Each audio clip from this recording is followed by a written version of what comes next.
James from All Hail Internal Combustion. It's been a while since I've done a video, but I've been here working in the background.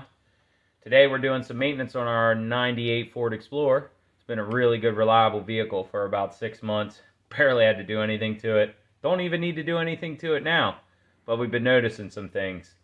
The heat's not quite as hot as it used to be. We're suspicious that it's a thermostat. So we're going to go ahead and I already removed this cover. That's 7mm bolts. Thanks, Ford. The thermostat housing is down underneath here, actually. Right here. So that's out of plastic. It's also kind of a pain to get to, so that's... Hey, look, this clamp's not on straight. I never even had that off. So, that's kind of why we're going through this thing. We're going to find little things wrong with it like that. I'm not going to do the thermostat today, but that will probably fix our heating issue. But we're going to probably have to pull the throttle body off this tube to be able to get in here to get that thermostat out of there. So another thing I noticed is that the power steering fluid was super dirty. So I sucked everything out of the reservoir here. I'm going to put some fresh in there, let it run for a little bit. Next time I do some maintenance, I'll suck it out again, and it'll help clean it up over time. It's something you can do on your own. You don't have to pay somebody to do, but it will help your system work. So we're going on to the master cylinder as well. That was super dirty. It was black. So we sucked that out and put some fresh in there as well. And that will kind of help clean the entire system up over time. I've found that bleeding the systems out and putting fresh fluid in can really tighten your brake pedal back up. But, you know, so we're just going over this with a fine-tooth comb. Our serpentine belt looks good. It's not cracked or wrinkled. The idler pulley squeaks a little bit, but nothing major. I might just replace it for fun. But I did the spark plugs and wires when we got it. It had a check engine light for a multiple random misfire. I did the plugs and wires. There were 3 different kinds of spark plugs in the vehicle with 2 different sets of spark plug wires, and 2 of the spark plug wires were broken. So you could imagine why the computer would say, hey, we're having some misfires because 2 of them aren't even firing at all. So truck's been running great. It does awesome in the snow. 4-wheel drive's still working great. Everything's there. I've drove lots of SUVs, and by far this is actually one of my favorites. I think this thing's a beast. Probably because it's a Ford Ranger, and we all know that Ford Rangers don't mess around. They're pretty wild little trucks. So we'll go through the suspension and the brakes and stuff too on this video. Just give you an idea of what you should be looking for maintenance keys on your vehicle. Stay tuned. What are you doing? Cleaning the battery terminals. Oh. It's important to do that. Because a corroded battery terminal or even a bad ground can really cause you to have a bad day. It's just a super easy thing to do. You might as well just do it. Clean it off real good. Get all up inside that terminal. Now, I don't normally like to keep these factory terminals, but these are in actually really good shape, and they still tighten around the battery. They get stretched out, and they stop tightening around the battery. It's best not to mess with them and just get it done. Just swap them out. These little things here, a lot of people have a misconception about them.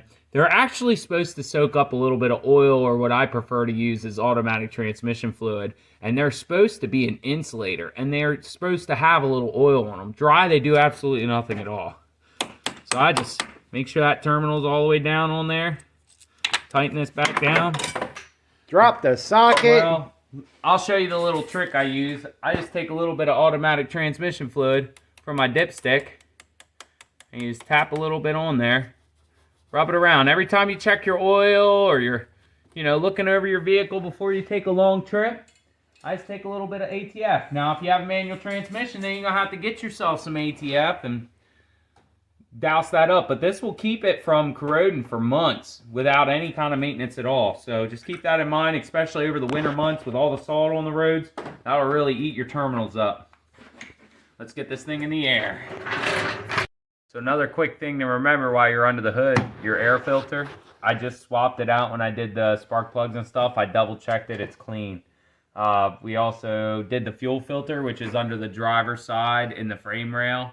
We did that way back, that if your car is running sluggish or not just doing too well, it seems kind of sluggish, definitely replace the fuel filter. It's usually not too hard to get to.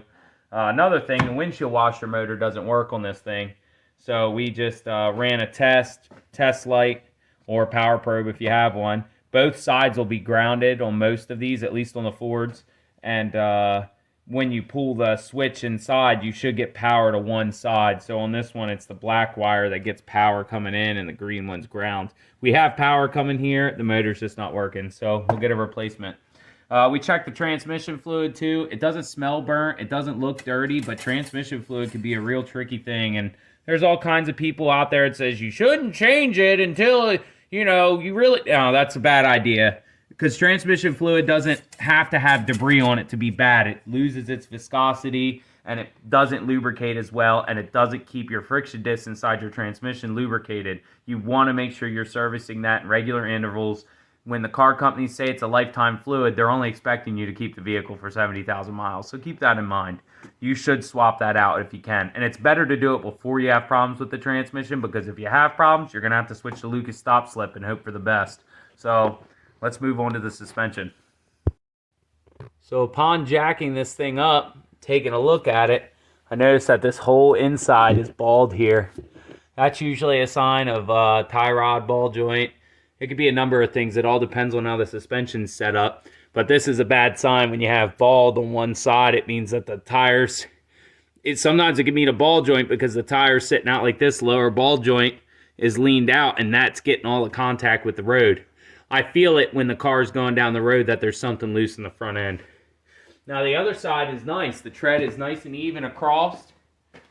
And this is something important to check, is that you don't have any scalloping. Okay, scalloping is when the leading edge peels up a little bit. Okay, so if this is nice and even across, then you're good. If the inside, like I said, that means something. If this goes out, it could be an upper ball joint is letting the top go out. Tie rods are usually, they could be either, right? I mean, they go bald front and back. Now, overinflation will show that this is balding first. Underinflation, these two sides will bald first. Okay? If you have good even tire pressure, you'll have a nice even wear just like this. I think that the passenger side is probably tight, but we're going to check it anyway. So I'll show you how to check your ball joints. I'll show you how to check your tie rods. And we'll check the wheel bearings. Let's go over to the driver's side because I think that one's going to be more eventful. And I know that's what you came here to see. Alright, so we're here on the driver's side. You got your wheels nice and straight. Got our big pry bar. That's to check ball joints. But first we're going to grab either side of the tire. We're going to push and pull like this and see if we feel any play. You're going to feel a little bit because the joints and the tie rods are going to want to move. But this thing will, it'll move a lot and you'll hear something clanking. So if you're suspicious of the movement, what I'll typically do is lay down here and I'll grab one side and I'll move it in and out and see if you have movement out of your tie rod here. So this tie rod's not moving at all. That's nice and tight. We're good there. You can kind of see our sway bar links are a little wore out here, but we'll get into that when we pull the tire off. Now when you're checking for ball joints, you want to do the same motion, but all the way around. So you want to do diagonal. You want to do up and down. You want to do this way.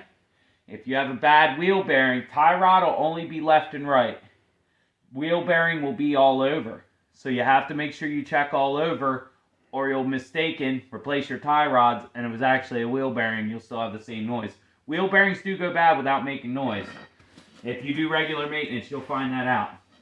So when you want to check your ball joints, you get a nice big pry bar and you set it underneath the tire, and you just pull up, and you should feel a clunk or a bang or something like that. So actually what I'm going to do is I'm going to set the other side down on the ground and just lift this side up because I'm actually tilting the whole truck over.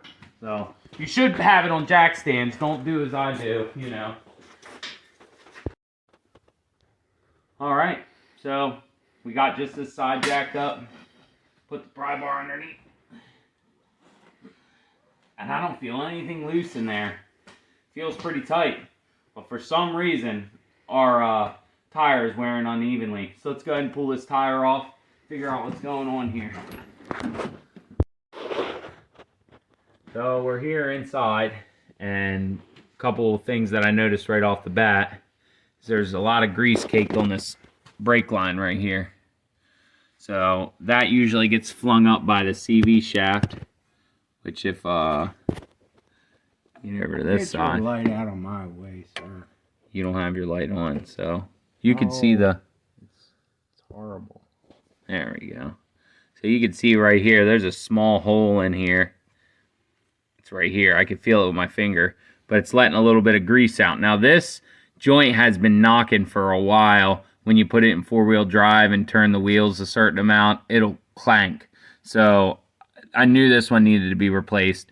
But then right here at the sway bar link, just a little bit up from it, the bushing's missing here, which would give us our heavy sway that we have going down the road that makes this thing feel like a boat. And also our shocks are wore out. You can tell that they're wore out going down the road. It's very squishy. I'll show you a test for that you can do, but this thing might actually pass that rough test. But anyway, check your boots on your tie rods, inner and outer. Check your boots. This one's split on the upper ball joint. And I think this upper ball joint is actually wore out, and the weight of the vehicle is pushing it out and causing the inside of the tire to wear. The lower ball joint looks like it's in really good shape. It's really strong. And our bushings in our upper A-arm, that's another thing to check too, because if they go bad, this A-arm will sit out a little bit and it'll cause the inside of your tire to wear as well. It'll sit down a little bit. Right. So, yeah, it'll sit in. I'm sorry, but still would wear the inside of your tire out. Now, another thing to check is your torsion bar. This is what gives pressure, spring pressure. Okay, so that's got a lot of twisted strength on it that lifts this suspension up, or down rather, and gives you your travel. So this is a spring steel, isn't it? Yeah. This is made out of spring steel, and it's twisted in there by this big bolt on the front. So you want to check your bushings for that too, and make sure that they're not messed up in any type of way, because there are some bushings, I think, in the back there. Those don't normally go bad, and all 4x4 Ford Rangers are set up like this, and this year, before this year, and after this year. So we'll go ahead and put the tire back on this side. I'll do the same checks on the other side, but that's basically what we're looking for. We knew we needed shocks, and I knew we needed sway bar links, but now we know we need an upper ball joint, a half shaft, and we'll get all that stuff replaced. And while you're in here, don't forget to check your brake pads here. You can look right through here. You want to make sure that your pads on either side are the same thickness. So this is roughly about the same, but I know that my pads are getting pretty low, and while I have this apart, I'm probably going to go ahead and replace the pads because there's probably only about a 1/4 inch of material in there. I know my fiance is pretty brake heavy. She goes through about a set of brake pads every year, so we'll make sure we swap those out in the meantime, because I don't want to have to hear about the squealing brakes later, so we'll just replace it now. And do it before you need rotors. Yeah,